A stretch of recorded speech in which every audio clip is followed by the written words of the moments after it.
Boa noite, tudo bem?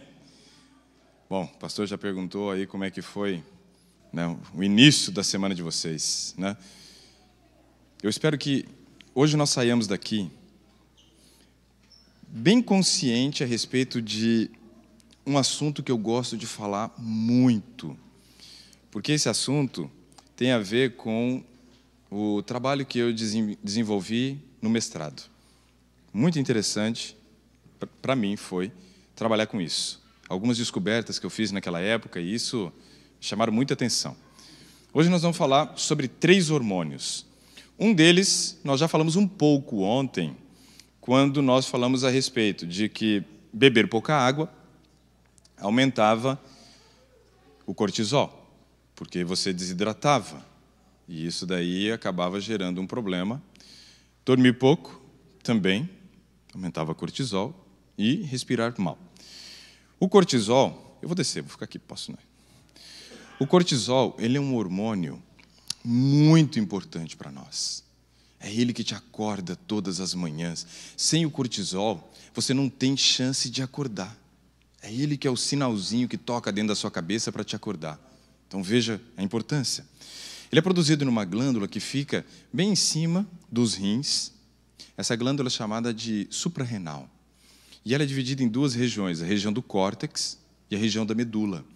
Na região do córtex se produz o cortisol, na região do córtex, ok? Agora, esse hormônio, quando ele está dentro do nível considerado normal, ótimo, excelente. Mas quando ele sobe, ele começa a gerar vários problemas.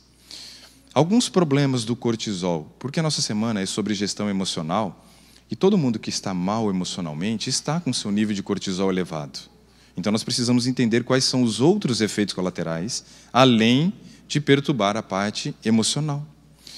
Um dos efeitos do cortisol é gerar resistência à ação da insulina. O que é isso? Nós temos um hormônio que é produzido lá dentro do pâncreas, nas ilhotas de Langerhans, nas células alfa, nas células beta, perdão, a insulina. A insulina tem um papel muito importante para nós, que é retirar o açúcar do sangue e colocar esse açúcar dentro das células. Esse é o papel básico da insulina. Só que quando você está mal emocionalmente, com seu nível de cortisol elevado, ele gera uma resistência à ação da insulina. Vou fazer uma pergunta aqui para o pastor. Qual a distância da tua casa aqui na igreja? Olha que pergunta interessante que ele falou. Em tempo ou em milhas? Em milhas.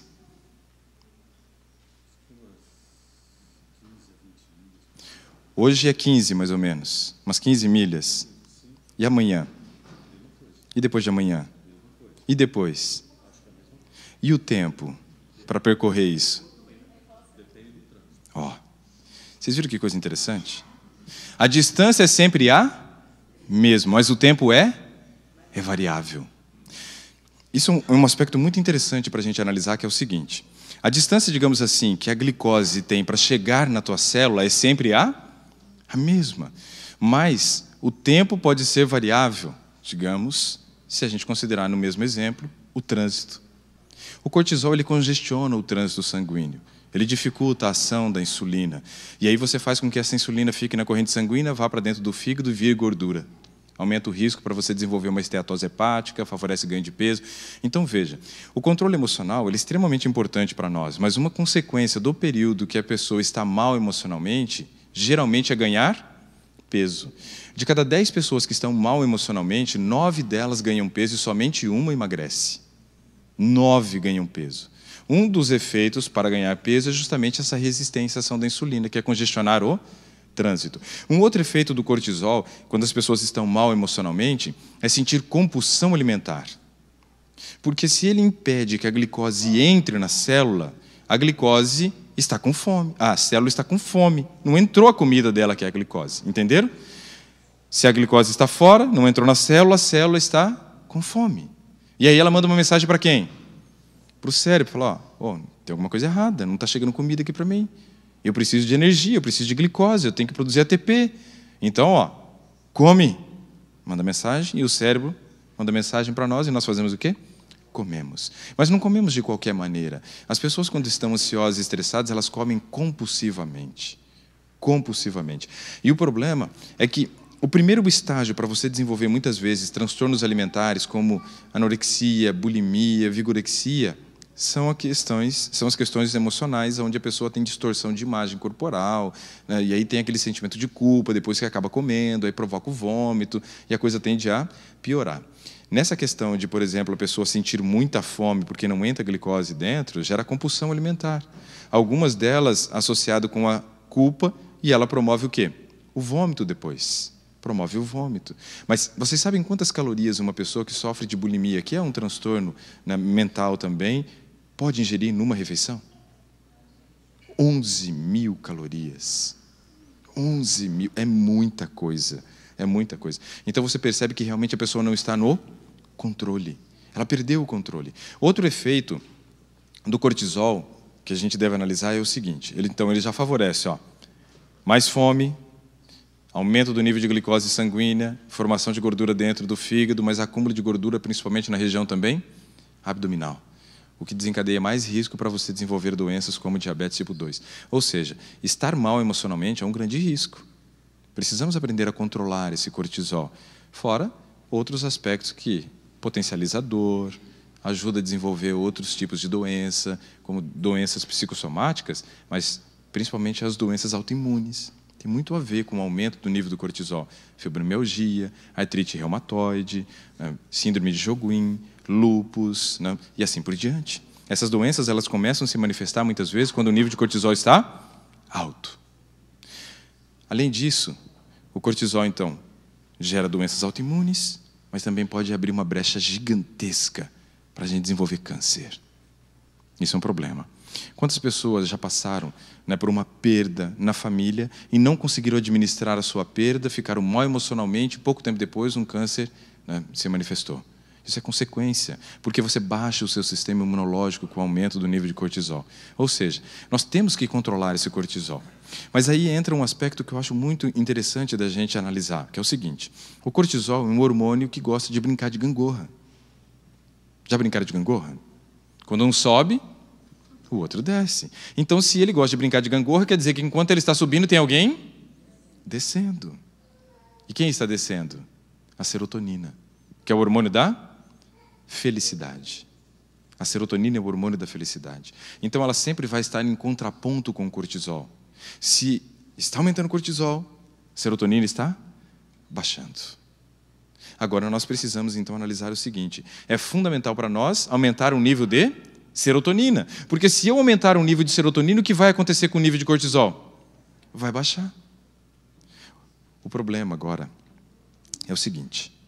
Quando nós olhamos para a serotonina, nós percebemos que 5% dela é produzida a nível cerebral. 5% da serotonina é produzida no cérebro. E 95% é produzida no intestino. Onde que é a fábrica da felicidade? É no intestino. A fábrica da felicidade é o intestino. É ali onde você vai produzir 95% da serotonina. Agora eu quero que você pense na seguinte questão. Analisa comigo essa hipótese aqui. A pessoa está mal emocionalmente, está depressiva, não está bem, procura um médico. Nada contra procurar um médico, acho que realmente precisa procurar um médico. Mas muitas coisas contras a respeito da maneira como eles iniciam o processo de condução do caso. Quando você olha, por exemplo, uma pessoa que procurou um psiquiatra porque ela está depressiva, ela vai sair de lá com uma receita. Sim ou não? Sim. Dificilmente ele vai tentar investigar quais são as causas, quais são os gatilhos. E nós vimos, por exemplo, ontem que dormir mal é um gatilho, que beber pouca água é um gatilho, né, que respirar mal é um gatilho. Nós ainda vamos falar que, por exemplo, não tomar sol, estar com nível de vitamina D baixo é outro gatilho, que uma alimentação inadequada é outro gatilho, que o intestino não funcionar é outro gatilho. Só que não investiga nada, só dá um remédio. E aí, geralmente, ele começa prescrevendo aqueles antidepressivos que são os mais baratos. Então, ele começa por uma classe específica de antidepressivos, chamado de antidepressivo tricíclico. Então, ele começa por essa classe. Só que o antidepressivo tricíclico, ele tem a seguinte ação no nosso corpo: estimular o corpo para produzir mais Serotonina. Agora, onde é produzido 95% da serotonina? No intestino. Se você não preparar o intestino para ele estar apto para produzir serotonina, o que esse remédio vai fazer por você? Nada. É água com açúcar. Água com açúcar. É como se fosse um tratamento placebo. Não vai trazer o resultado que você espera. Agora, toma 30 dias, volta lá para o médico, reconsulta. Aí ele pergunta, e aí, como é que você está se sentindo? Ah, doutor, olha, estou na mesma, não melhorei nada, estou muito mal. Né? Meus pensamentos ainda continuam tudo confuso, continuo muito agitado, estou com dificuldade para dormir, não consigo me relacionar com a família, estou impaciente, perco, né, a estribeira muito fácil com a família, com os filhos e tal. Aí ele fala, ixi, então esse medicamento não funcionou, vamos trocar de medicação. Por quê? Ele deu primeiro aquele mais barato. Mas ele tinha como funcionar? Não. Porque se ele estimula o teu corpo para produzir serotonina, ele está estimulando, na verdade, 5% da capacidade que o seu corpo tem de produzir serotonina. Vai surtir efeito? Óbvio que não. E os outros 95% da capacidade, que é a nível intestinal, ninguém está fazendo nada por ela. Ninguém começou ainda a trabalhar na questão de como o seu intestino deve funcionar, qual a maneira correta do intestino funcionar, quantas vezes você deve ir ao banheiro. Parece uma coisa meio louca, mas essa é a base para o tratamento de qualquer problema emocional. É fazer o seu intestino funcionar. E daqui a pouco a gente vai ver o que é um intestino que funciona bem. Ok? Agora, vamos analisar.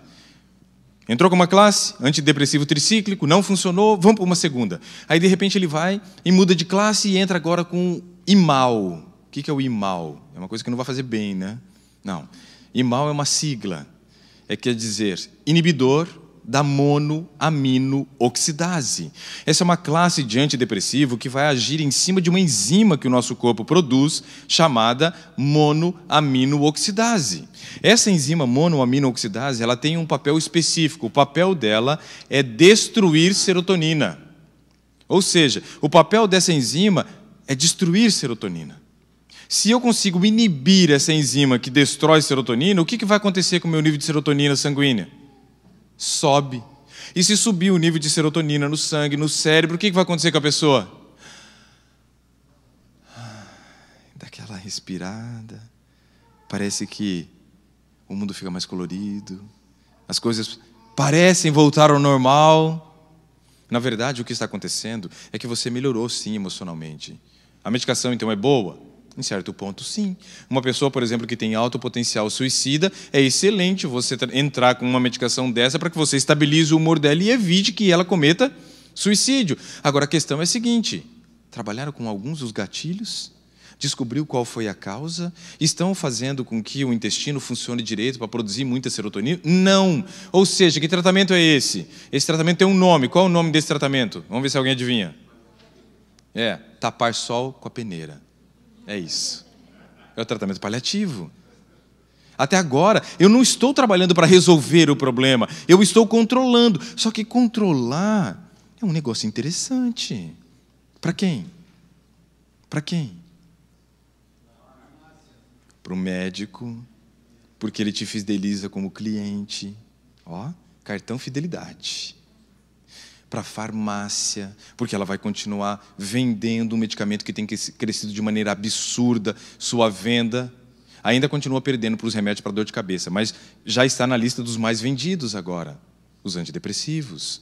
Mas a farmácia comprou de alguém, a indústria farmacêutica está ganhando. A indústria farmacêutica comprou a matéria-prima de alguém, né? Geralmente da indústria alimentícia, muitas vezes. Olha que interessante, né? Então, quer dizer que no alimento tinha alguma coisa que poderia ajudar? Tem. A gente vai ver isso depois. Agora, um monte de gente ganhou, mas tem um que ganha mais. Quem ganha mais que todo mundo aí nessa história? Quando você vai ao seu médico, você paga imposto? Paga? Taxa? Tax? Tem? Tem, né? Lá no Brasil é 27,5% do valor da consulta do médico vai para o governo. Aqui é menos, acredito, mas lá é 27,5%. Quando você foi à farmácia depois e comprou a medicação, tinha imposto? Tinha. Quando a farmácia comprou da indústria farmacêutica, tinha imposto? Tinha. Quando a indústria farmacêutica comprou a matéria-prima da indústria de alimento ou de qualquer outro lugar, tinha imposto? Quem ganhou muito nessa história? Peraí, então se o governo ganhou tanto através das taxas, dos impostos que foram recolhidos, é do interesse do governo que os problemas sejam resolvidos? Não. Quem sai perdendo? Só nós. Todos os outros estão ganhando nessa história, mas nós estamos perdendo. Ou seja, entenda o seguinte, existe uma palavra que eu gostaria que você refletisse sobre ela, quando você sair daqui hoje. Autorresponsabilidade. Você sabe o que é autorresponsabilidade? É entender que tudo que acontece na tua vida tem um culpado. Eu mesmo. Você é o culpado pelo que acontece. Porque se você for ficar terceirizando a sua saúde, vai dar certo? Vai ou não? A gente já viu que até agora ninguém está muito interessado em resolver teu problema. O governo está ganhando, o médico está ganhando, a farmácia está ganhando, a indústria está ganhando, quem vende a matéria-prima para a indústria está ganhando. Ou seja, todo mundo está ganhando.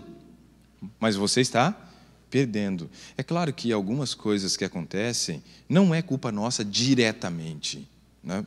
Mas de uma forma ou de outra, o maior culpado somos nós mesmos.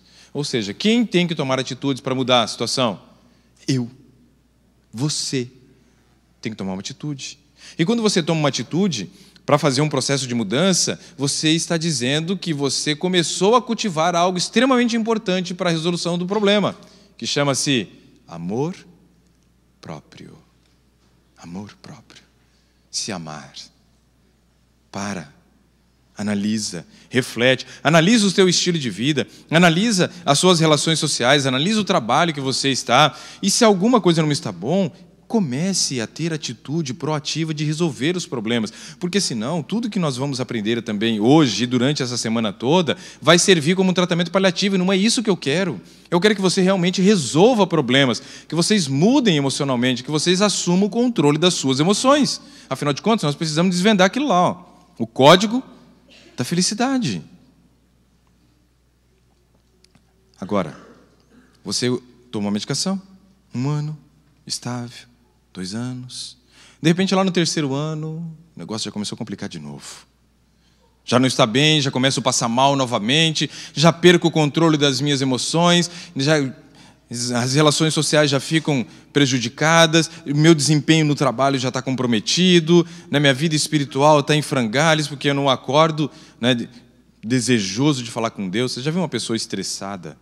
Uma pessoa estressada acordar e falar assim, nossa, não vejo a hora de orar, de ler a Bíblia. É assim? Não é. Então veja, você começa a ter problemas em todas as áreas da sua vida.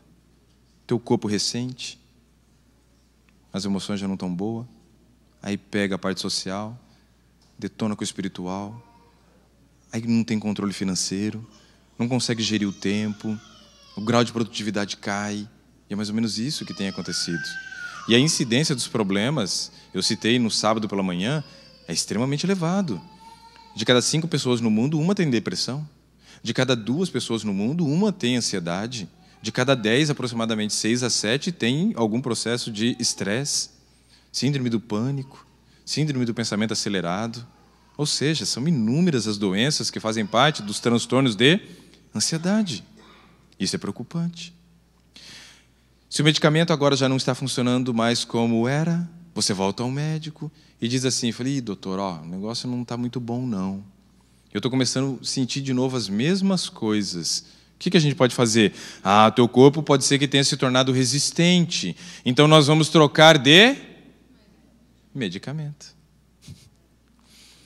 E aí você já tinha passado pelo antidepressivo tricíclico, que foi água com açúcar, foi por Imal, que resolveu por 2, 3 anos, e agora ele vai para uma outra classe. De repente ele vai agora para o IRSS, ou ISRS, tanto faz, da maneira como você quiser, que são os inibidores da recaptação seletiva de serotonina. O que é isso? Vem cá, pastor, me ajuda aqui. Estica seu braço assim, ó, nessa posição aqui, para ficar mais fácil o pessoal ver. Digamos nesse momento que o pastor Jefferson seja um neurônio. Ele é um neurônio 2. Eu sou um neurônio 1, aqui nessa história. A gente tem contato físico, sim ou não? Não. Então entenda, abaixa o braço um pouquinho, porque senão você vai cansar. Mas fica aí. Quando a gente olha para o neurônio, ele é dividido em 3 partes. Você tem o corpo do neurônio, que parece, quando você olha aquele desenho do neurônio, parece um ovo frito. Aí você tem uma outra parte que parece várias linguicinhas assim, aquilo é chamado de axônio. E depois algumas raízes que são chamadas de dendritos. Então, veja, o neurônio tem o corpo, o axônio, então o corpo, o axônio como se fosse o braço, os dendritos, a parte dos dedos, as raízes, as ramificações, que vai fazer relação, contato com os outros neurônios, ok? Vamos lá de novo. Só que como não há esse toque aqui, há um espaço. Esse espaço é chamado de fenda sináptica ou sinapse. Aqui, nesse meio, precisamos liberar um mediador químico para criar uma ponte. E esse mediador químico pode ser a serotonina. Ela é um neurotransmissor. O que é isso? É um transmissor entre neurônios. Aí eu libero aqui nesse meio a serotonina. E o impulso elétrico faz o quê? O impulso elétrico vai passar. Ó, passou, agora é você. Pronto. Entendeu? Foi para lá. Porque tinha um mediador químico aqui. Só que esse mediador químico que foi liberado aqui, que é a serotonina, depois de liberado, o que ele faz? Ele volta para dentro do neurônio. Esse processo é chamado recaptação. Recaptação, ou seja, estou trazendo de volta essa serotonina para dentro do neurônio. Só que a medicação, ela age justamente nesse espaço. Ela inibe a recaptação seletiva, porque é específico, de serotonina. E a serotonina não volta para dentro do neurônio. O que acontece com ela agora? Sobe de novo. E a pessoa? Mais uma vez, né, tem aquele momento de paz. Os problemas estão lá explodindo, mas pelo menos ela consegue gerir melhor. Mas não está trabalhando na resolução. E vai durar, sei lá, mais quanto tempo. E daqui a pouco, o teu corpo também reage mais à medicação e fica mal. Chega uma hora que não tem mais opção de classe de antidepressivo. Se não for trabalhado as questões emocionais, né, acompanhada por psicólogos, né, por profissional que vai te ajudar a gerir melhor seus pensamentos, né, e não for trabalhado as partes do estilo de vida, o aspecto das escolhas diárias que fazemos com relação ao horário de dormir, a questão da luz solar, que isso tem tudo a ver com vitamina D, a questão do padrão de alimentação, isso tudo vai acabar influenciando.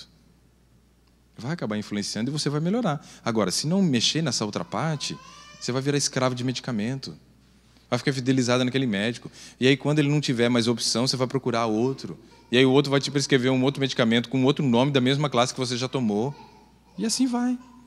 E tem gente que fica anos e anos nessa situação.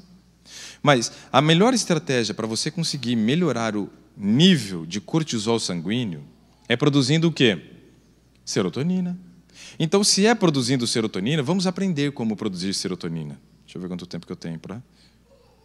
25, né? É isso? Então, beleza. Então, pega papel e caneta aí, quem quiser. Hein? Agora é a hora.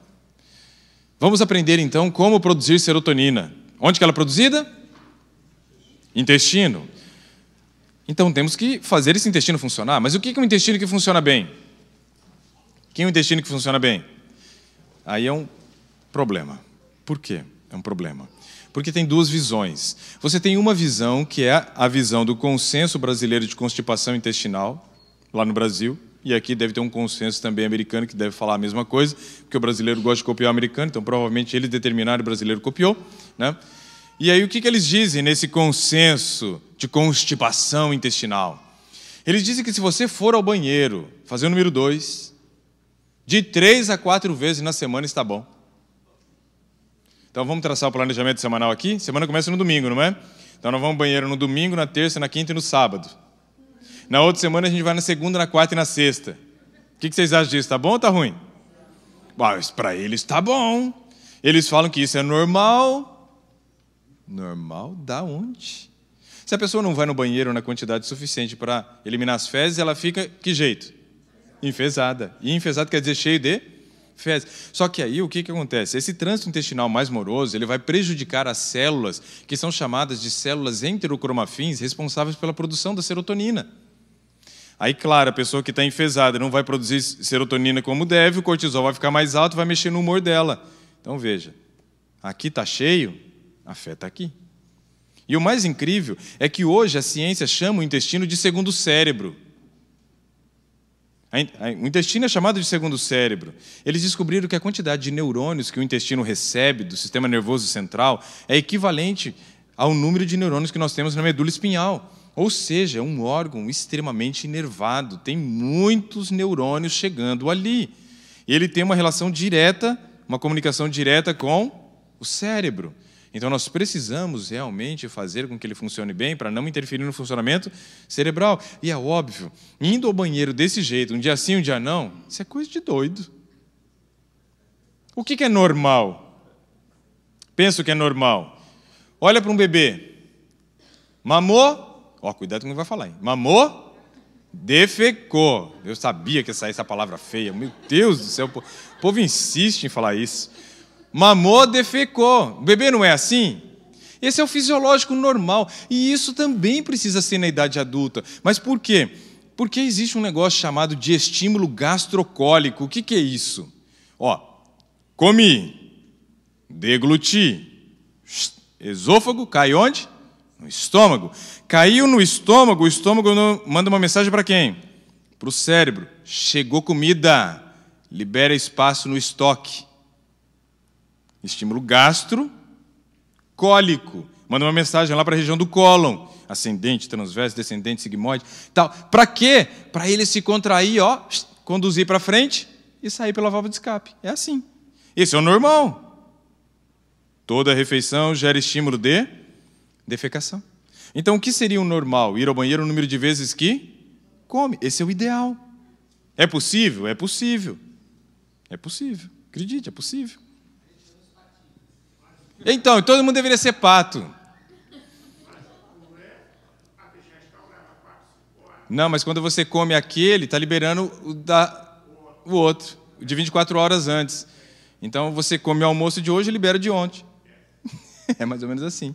Né? Tem gente que está liberando de anteontem. Né? Tem gente que é assim. Tem um povo que guarda. Eu não sei que mania de ficar guardando cocô. Não deve ser uma coisa muito boa isso. Não, mas o pior é que, acredite nisso, ó, tudo que é ruim pode piorar. Lembra que, vamos piorar a situação. Lembra que a ciência diz que se você for de 3 a 4 vezes está normal? Mas a fisiologia diz para nós, então, que deveria ser o número de vezes que comemos. Agora, ó o problema. Problema é quando é grave, tá? Quando não é problema mesmo. Mas, ó o problema. Ó o problema. A ciência está mandando o povo comer a cada 3 horas. Então, vamos lá. 6 da manhã, 9 da manhã, meio-dia, 3 da tarde, 6 da tarde, 9 da noite. Quantas vezes o povo come no dia? 6 vezes. É bom comprar um bom pH.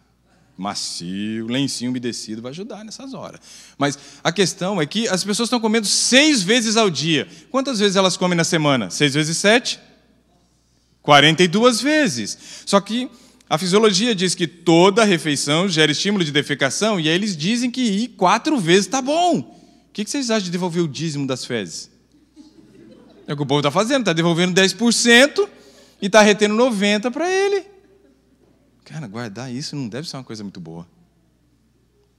Então, entenda. Devemos ir ao banheiro o número de vezes que comemos. E para que isso aconteça, também devemos diminuir o número de vezes que comemos, né? Quem fica comendo o dia inteiro igual lagarta, não dá. O ideal é que a gente faça no máximo 3 refeições ao dia. O nosso corpo só tem capacidade de digerir isso. Eu falei isso para vocês no ano passado. Agora, analisa comigo, então. Se o ideal é comer 3 vezes, é ir 3 vezes. E para que isso aconteça? 5 passos.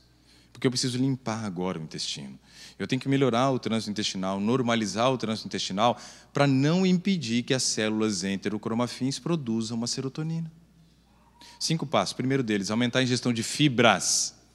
Eu tenho 2 tipos de fibra. Fibra solúvel e fibra insolúvel. Fibra solúvel é aquela que, quando você coloca o alimento de molho, ele hidrata, aumenta de tamanho. Me cita um alimento que aumenta de tamanho quando você coloca de molho. Chia, legal. Feijão. Só que aveia? Ah, aveia. Botar a mulherada de molho aí não pode, hein? Feijão é interessante. Vamos analisar o feijão? Se você deixa o feijão bastante tempo de molho, ele hidrata, mas o que acontece com a casca dele? Ela racha, não é? O grão de bico também não racha a casca, a soja racha. Se está rachando aquela casca, quer dizer que a casca é fibra insolúvel. É a fibra que não hidrata.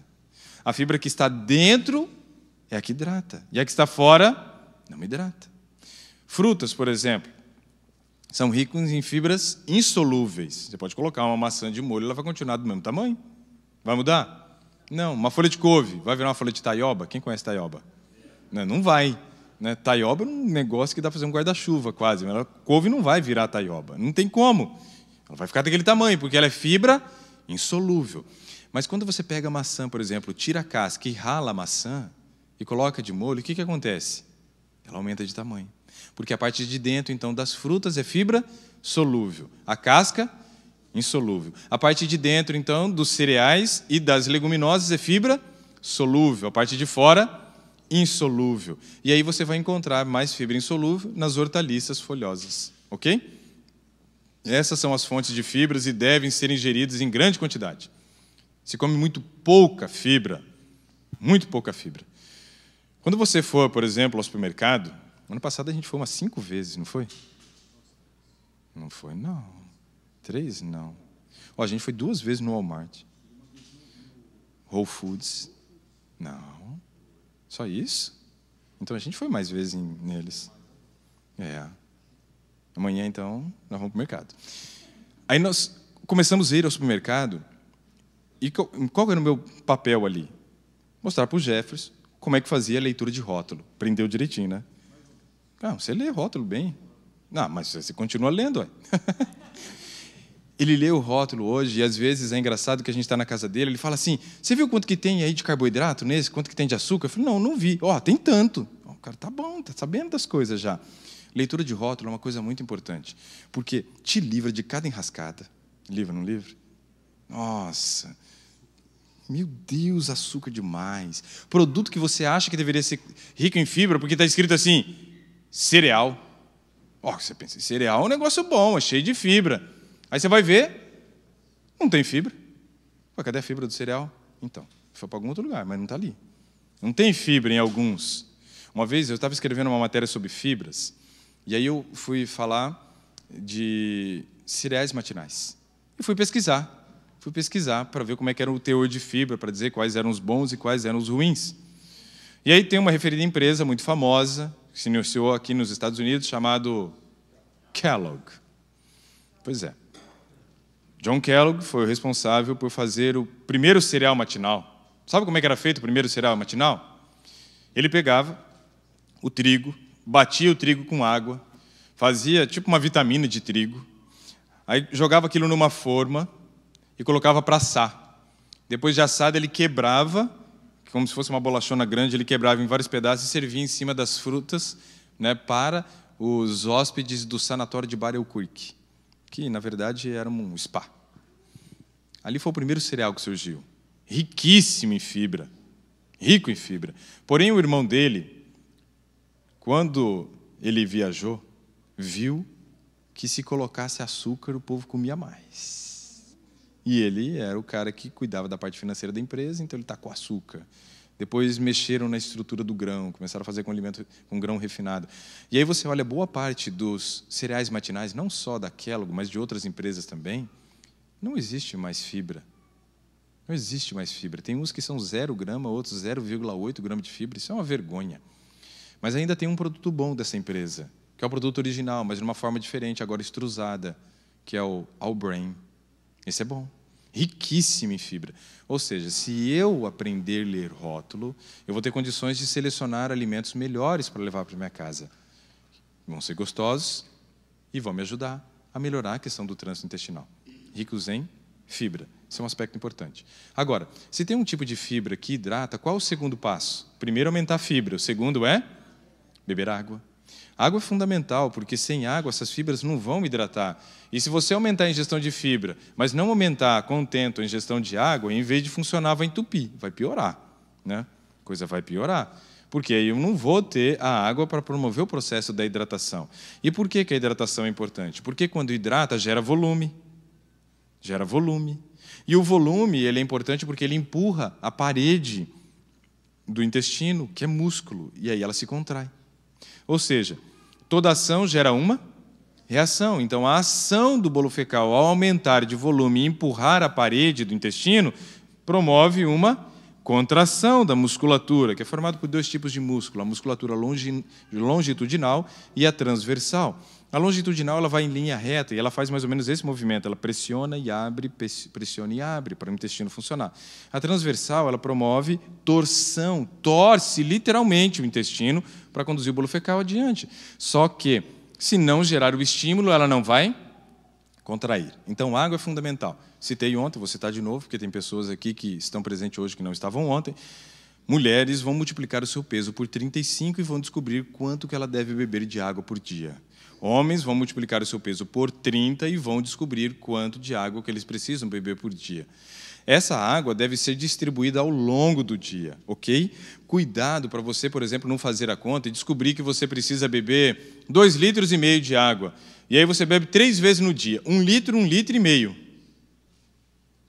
Poxa, você acha que isso hidratou? Óbvio que não. Você tem aproximadamente 6 litros de água em todo o seu sangue. Aproximadamente 6 litros de sangue, quer dizer. E quase tudo isso é água. Se você tem 6 litros de sangue e bebe 1 litro de água, a água não precisa passar por digestão, a água só precisa passar por absorção. Se você beber 1 litro de água, o seu volume de sangue, que era de 6 litros, vai para 7 litros. Aí você entra num quadro chamado hipervolemia, que é um aumento do volume sanguíneo, e isso é prejudicial. Aí você vai estimular o processo de retirada dessa água. Parte dessa água pode ser extravasada para fora do vaso sanguíneo por uma região que a gente chama de espaço intersticial, que é entre os tecidos, promovendo edema, inchaço, retenção de líquido. Mas boa parte vai passar pelos rins, lá nos rins vão ser filtrados, vai sair junto com o sódio, e aí você vai carregar essa água fora. Só que se eu estou aumentando a taxa de filtração glomerular, que é o trabalho que o rim realiza nessa região chamada glomérulos, você está eliminando sódio e está levando água. Só que para levar água eu tive que trazer mais sódio para dentro do rim também, não é? E aí a pessoa bebe um monte de água, poucas vezes ao dia, ao invés de beber pouquinho cada vez, né, que bebe, isso pode potencializar a formação de cálculo renal. Olha que louco! Tem gente que está bebendo a quantidade de água que precisa, mas como bebe da maneira errada, pode ter cálculo renal por causa disso, porque tem que aumentar a taxa de filtração glomerular, e aí vai sobrecarregar o rim, mas vai trazer sódio junto. E esse sódio pode virar um cálculo, uma litíase, uma pedrinha ali dentro do seu rim. Muito louco isso, né? Pois é.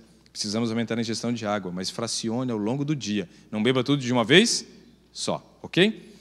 Primeiro passo, qual foi? Sim. Tem. Quem bebe muita água vai urinar muito. Por quê? A pergunta é a seguinte, como está passando online, legal. Quem bebe muita água tem problema? Essa foi a pergunta. Tem. Por quê? Porque quando você bebe muita água, toda a água que entrou precisa sair. Senão você vai ficar retendo água, né? Daqui a pouco você vira um oceano. Né? Está inchado. Então, toda a água que entra tem que sair. Essa água que sai pelos rins. Quem tem a possibilidade de carregar a água para fora do teu organismo é o sódio. Ela tem uma condição que a gente carrega a água, porém, estou perdendo minerais. Estou jogando mais mineral para poder levar água. Não só o sódio, outros saem também. Essa perda de minerais exagerada no rim, para poder aumentar o volume urinário, pode gerar uma condição que a gente chama de hiponatremia. Hiponatremia é perda de minerais do sangue. Aí você começa a perder minerais no sangue. O sódio, ele é importante no sangue, porque é ele quem mantém o que a gente chama de osmolaridade sanguínea. Ou seja, para reter a água dentro do sangue, eu preciso de sódio. Mas se está diminuindo a quantidade de sódio que está presente no sangue, porque está saindo pela urina, o volume de sangue começa agora a ficar menor. Ele começa a ficar viscoso o sangue. Porque eu estou retendo menos água. Tem menos sódio, vou reter menos água. O sangue fica mais viscoso. Se o sangue fica mais viscoso, quem vai ter que trabalhar mais agora? O coração. O coração vai ter que trabalhar mais para poder bombear esse sangue que é mais viscoso. Então, eu estou aumentando débito cardíaco, ou seja, sobrecarga de trabalho do coração. Se eu faço isso constantemente por vários anos, esse coração trabalhando a mais, ele vai aumentar a massa cardíaca, vai ficar forte, musculoso.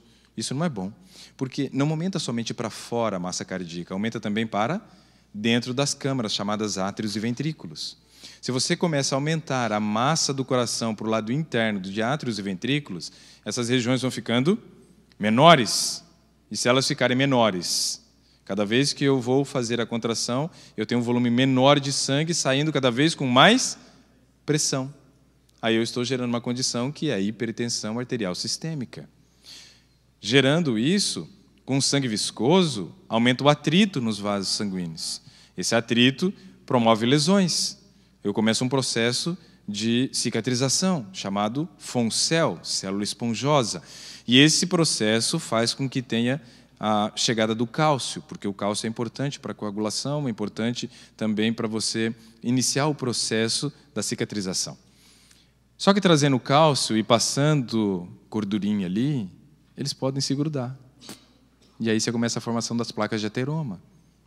E aí lá na frente você vai ter um ateroma formado, o volume de sangue diminui, pode gerar uma isquemia, um AVC, um aneurisma. Então veja, é problemático. Beber muita água durante o dia e também beber muito volume cada vez que bebe. Então temos que beber, porém da maneira certa. Primeiro, então, foi fibra, segundo, foi água. Só que eu disse que o intestino era formado por músculo, não é? Se o intestino é formado por músculo, eu preciso fazer com que esse músculo tenha competência para conduzir esse bolo fecal adiante para produzir serotonina. Então eu preciso fazer musculação intestinal. Ué, como é que faz isso? Na academia, fazer específica para intestino, não tem. O que acontece é que todo e qualquer exercício físico que você faça estimula a musculatura do intestino, ganhar tônus, ficar forte. Então é importante fazer exercício físico para não ter um intestino frouxo. Intestino que não tem força, que não tem competência para conduzir o bolo fecal adiante. Entenderam? Exercício físico, então, é básico para que a gente possa resolver isso. Básico para resolver o problema do intestino e melhorar os aspectos emocionais. Tem que fazer. Ah, não gosto. Problema seu. Vai ter que fazer, mesmo não gostando. Se gostar, é melhor, porque aí sofre menos. Então é melhor gostar e fazer do que fazer sem gostar. A questão é que tem que fazer. Quantas vezes na semana? A Organização Mundial da Saúde diz que quem está doente tem que fazer mais de 5 vezes para melhorar. Quem não está doente, 5 vezes para manter, tá bom. Ou seja, tem que fazer praticamente todos os dias da semana. Então precisamos de exercício físico, ok? Próximo passo é o seguinte. O cortisol é o hormônio do estresse, como eu disse para vocês. Uma das coisas que ele faz, que eu não citei anteriormente, porque ela cabia nesse momento, é o seguinte. Quando o cortisol se eleva muito rápido, digamos que você leva um susto, ele age na musculatura lisa, que é justamente a musculatura do intestino. E se ele age nessa musculatura lisa, ele promove frouxidão da musculatura lisa. Ou seja, todo o benefício do exercício pode ser anulado pelo nível de cortisol. E aí tem uma forma que é extremamente eficaz para você controlar o cortisol, que é dormir. O sono das 21 horas e 30 minutos até as 2 horas da manhã, que é o primeiro tempo de sono, é quando você consegue controlar o nível de cortisol. E aí você impede que ele haja no intestino, minimizando os benefícios da atividade física que você vai fazer. Ou seja, nível de cortisol elevado, porque eu estou dormindo tarde, pode anular o benefício da atividade física a nível intestinal. Então eu preciso, sim, fazer a atividade física, é fundamental. E isso vai me ajudar a dormir melhor também. Aí eu já somo as duas coisas. O exercício melhora a competência, o tônus do músculo intestinal e gera cansaço. E aí eu vou dormir melhor. Então olha que coisa legal, uma coisa vai puxando a outra. E aí você dorme, isso é fundamental. Vou contar uma história rapidinho para vocês, que meu tempo está acabando e só falta um item depois desse, que é o seguinte. Eu descobri que o cortisol realmente agia na musculatura lisa, fazendo uma brincadeira, brincando com os meus amigos quando eu ainda era criança, adolescente, assim. Nós gostávamos muito de brincar de esconde-esconde. Como o cortisol age na musculatura lisa, vocês vão entender né, que realmente eu já estava estudando fisiologia desde adolescente, né? Nós brincávamos de esconde-esconde, só que a nossa brincadeira era um pouquinho diferente. A gente se escondia nos lugares mais difíceis de serem encontrados, porque o propósito nosso não era se salvar, era ser o último a ser encontrado, ou, de repente, conseguir se salvar, mas ser o último. Tinha que ficar por último. Quem conseguisse ficar por último ganhava aquela rodada. E aí ia lá, anotava o seu nome num caderno, né, e marcava o seu pontinho ali na frente.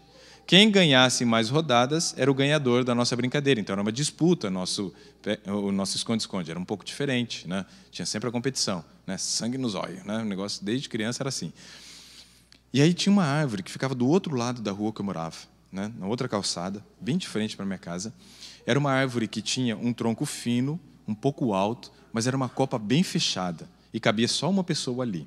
Como a copa era bem fechada e a luz, né, do poste ficava bem em cima, quando batia a luz, não dava para você conseguir perceber quem estava ali.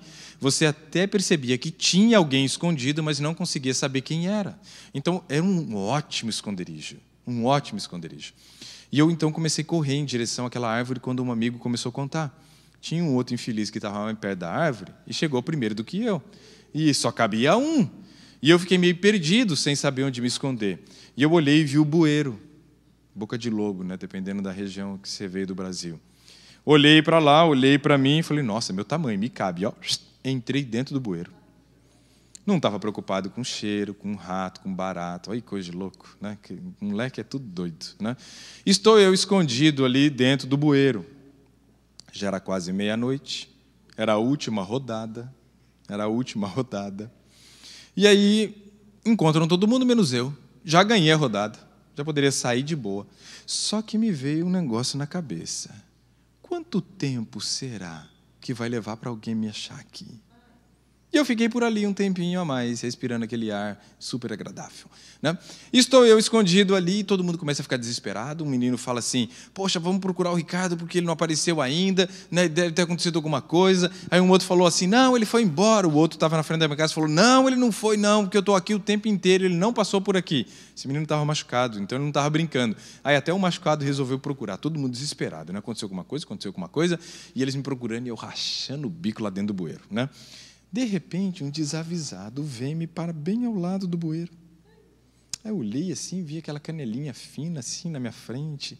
Abaixei, olhei e vi que era um amigo meu chamado Tiago e pensei, pego ou não pego? E é óbvio, né? Estiquei a mão de dentro do bueiro, grudei na canela dele e gritei, peguei! Rapaz, esse menino deu um pulo tão grande, apavorado, né? E do jeito que ele caiu no chão, ele fez xixi na roupa. Por quê? Porque o cortisol aumentou. E quando o cortisol aumenta, o que ele gera? Perda do tônus da musculatura lisa. Como os nossos esfíncteres são musculatura lisa, ele perdeu o controle. E aí ele provavelmente, por ser a última rodada, está perto de meia-noite, já ele estava com vontade de ir no banheiro, não teve jeito, né? Desceu, ficou 2 semanas sem falar comigo. Eu até achei justificável, né? Eu ficaria talvez mais tempo, né? Então, veja, já desde adolescente estava estudando fisiologia, estava fazendo os testes ali laboratoriais, né? O cortisol precisa baixar. E a única forma que eu tenho de reduzir um pouco o cortisol para melhorar o trânsito intestinal é dormindo. Agora, o último passo para encerrar é o seguinte.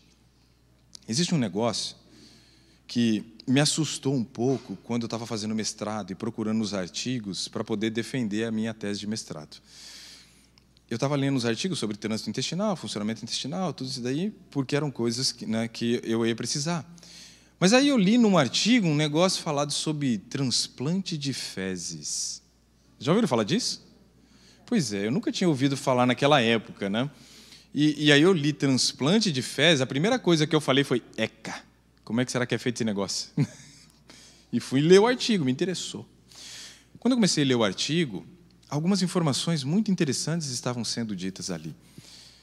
O transplante de fezes, ele é feito, né, para melhorar a microbiota intestinal, ou seja, aquelas bactérias que nós temos no nosso intestino. Essas bactérias que nós temos no intestino, elas são muito importantes para 2 aspectos. 2 aspectos. Primeiro, imunidade. Ela aumenta muito a nossa imunidade. Hoje já chegaram à conclusão que 70% da nossa imunidade depende dessas bactérias que nós temos no nosso intestino. 70%. Olha que incrível. Segundo, porque elas normalizam o trânsito intestinal. Então, é muito importante para nós, para esses dois aspectos. O transplante de fezes geralmente é feito para pessoas que estão com AIDS em estágio terminal, com a imunidade muito baixa, ou também para câncer em estágio terminal, que você já não consegue fazer uma consolidação de lactobacilos. Como assim? Essas bactérias que nós temos no nosso intestino, nós fomos desenvolvendo ao longo da nossa vida, principalmente na infância, quando a gente tinha um grau de higiene muito alto, né? Que a gente pegava coisas do chão e comia, passava a mão no chão e comia, outros comiam até coisa que não devia, né? E aí tinha bastante bactérias ali. Essas bactérias, né, começaram a se consolidar no nosso intestino e criaram a nossa microbiota intestinal. A ciência hoje dá um valor tão grande para a microbiota intestinal que ele chama a microbiota intestinal nossa de órgão anexo. É como se fosse um órgão do seu corpo, assim como um coração, um pulmão, um rim, um baço, um fígado, mas que foi anexado ao longo da sua vida. Olha o grau da importância. Para que nós realmente tenhamos uma boa microbiota intestinal e aí nós possamos resolver esse problema do trânsito intestinal, é importante fazer reposição de lactobacilos. Então, você vai, né, aqui nos supermercados vendem, nas farmácias vendem, aí você vai comprar probiótico. Probiótico. Né?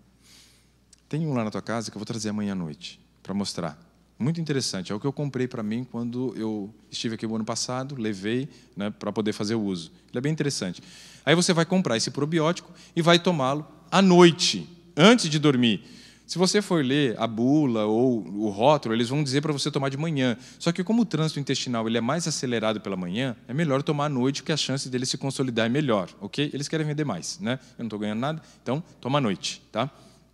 Tome à noite. À noite é melhor, ok?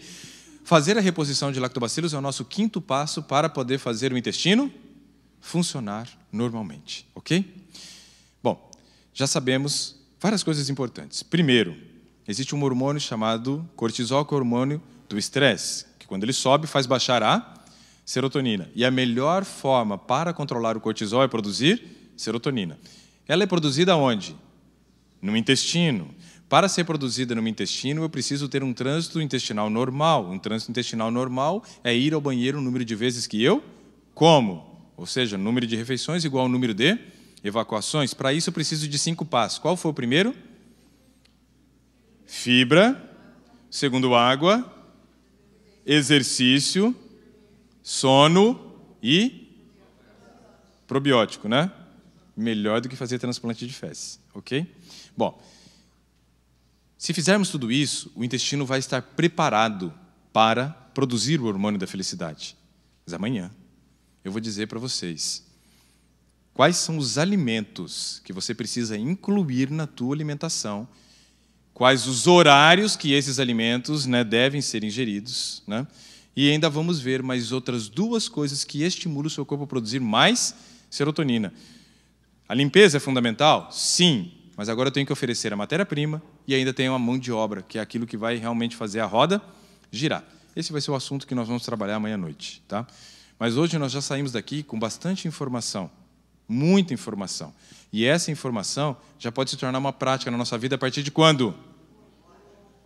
Pois é.